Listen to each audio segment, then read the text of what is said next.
আলাইকুম। আমি সালমান শাহ চত্বর পেজ থেকে আসছি।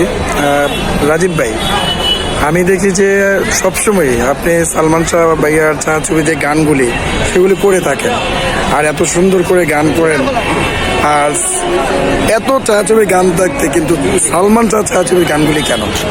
কারণ সালমান শাহ হচ্ছে বাংলাদেশের একমাত্র নায়ক, যে হচ্ছে এতগুলা ভালো গান পাইছে, অন্য কোনো নায়ক কিন্তু এত ভালো গান পায়নি। তার কপাল এত ভালো ছিল এবং সে সারা দেশের মানুষের ভালোবাসা তো বেশি পাইছে, যার জন্য হচ্ছে গিয়া আর তিনিও কিন্তু সেই লেভেলের জনপ্রিয়তা এখনো তার মধ্যে তার আছে, কারণ সে আমাদের মাঝে নাই। কিন্তু তার প্রত্যেকটা অভিনয়, তার প্রত্যেকটা ড্রেস আপ, তার মানে ক্যারেক্টারের যে অংশগুলো আছে আমরা কিন্তু সব মুখস্থ করে রাখছি, আমরা এবং আমাদের পরের জেনারেশনে মুখস্থ করে রাখছি, কারণ he is a sweet person. আজকে এই যে ফ্যান্টাসিতে শো হলো, তো সেখানে আপনি সালমান শাহ ভাইকে যে স্মরণ করলেন, বললেন, তো এইভাবে কতদিন আপনি থাকবেন সালমান শাহ? আমি যতদিন গাইবো, যতদিন আল্লাহ আমাকে বাঁচা রাখছে, ততদিন আমি সালমান শাহর কথা। আজকে স্টাইলটা তো দেখা যাচ্ছে আপনি সালমান শাহ ভাইয়ারই, ভিতরে টি শার্ট, বাটন খোলা। তার কাছে আমি নাই, তারপরও তার ছোটবেলা কপি করার চেষ্টা করতাম।